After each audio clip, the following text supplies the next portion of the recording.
السلام علیکم ورحمۃ اللہ وبرکاتہ۔ بسم اللہ الرحمن الرحیم۔ حضرت آدم علیہ السلام کی توبہ کا قبول ہونا۔ حضرت آدم علیہ السلام کو جنت سے نکلنے کا اور دنیا میں آنے کا اور اللہ تعالیٰ کے ناراض ہونے کا اس قدر صدمہ تھا کہ شرمندگی کی وجہ سے سر مبارک جھکائے رہتے تھے اور بہت ہی بے قراری سے روتے رہتے تھے، اور ہر وقت یہ کوشش تھی کہ کسی طرح میرا قصور معاف ہو جائے۔ لکھا ہے کہ حضرت آدم علیہ السلام اور حضرت حوا علیہ السلام 300 برس ایسا روئے کہ آنسوؤں سے نہریں بہہ گئیں۔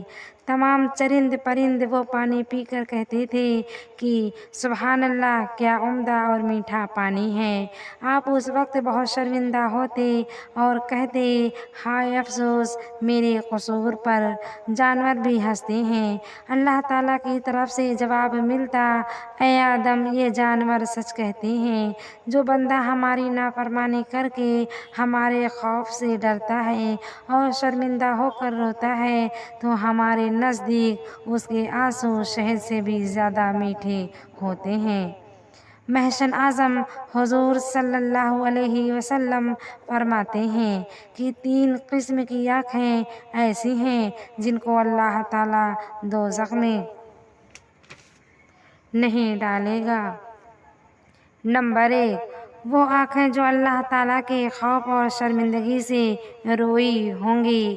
نمبر 2، وہ آنکھیں جو گناہوں کی چیزوں کو نہ دیکھیں۔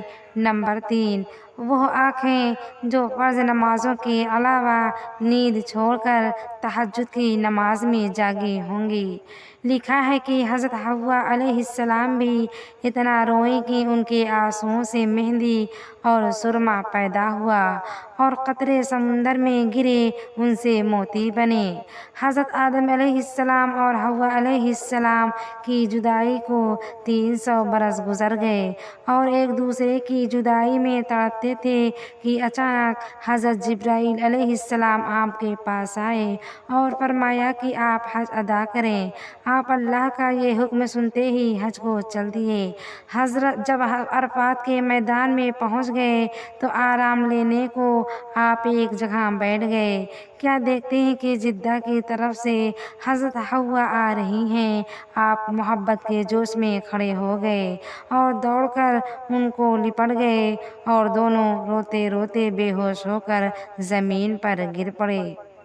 یہ حال دیکھ کر فرشتے بھی رو پڑے۔ اس وقت اللہ تعالیٰ کی رحمت کا دریا جوش میں آیا اور اللہ تعالیٰ کی قدرت سے حضرت آدم علیہ السلام کی نظر آسمان کی طرف گئی تو کیا دیکھتے ہیں کہ عرش اعظم پر کلمہ طیبہ لا الہ الا اللہ محمد الرسول اللہ لکھا ہوا ہے۔ پھر آپ نے یہ دعا مانگی، اے میرے رب، تیرے نام کے ساتھ یہ جو نام لکھا ہوا ہے اس کے طفیل سے ہمارا قصور معاف کر اور ہم کو بخش دے۔ حضرت جبرائیل علیہ السلام اسی وقت اللہ تعالیٰ کا سلام لائے اور کہا کہ اللہ تعالیٰ فرماتا ہے کہ اے آدم، اگر تم جنت میں ہی محمد صلی اللہ علیہ وسلم کے طفیل سے دعا مانگتے تو ہم تم کو دنیا میں نہ بھیجتے اور تمہارا قصور معاف کر دیتے۔ اب ہم تم سے خوش ہیں اور تمہارا قصور معاف کیا اور تمہاری توبہ قبول کی اور تمہارا مرتبہ پہلے سے زیادہ کیا۔ پھر جب انہوں نے معافی مانگی تو ان کے رب نے زیادہ مقبول بنا لیا اور ان کی توبہ قبول کی اور ان کو ہمیشہ اپنے تابع داری میں رکھا، اور فرشتوں کو حکم ہوا کہ آدم ہماری بارگاہ میں ایک عظیم الشان ذریعہ اور طفیل لائے ہیں، سب ان کی تعظیم کرو۔ یہ حکم سنتے ہی ہزارہا فرشتوں نے آپ کی تعظیم کی اور آپ کے بدن مبارک سے گرد و غبار صاف کرنے لگے۔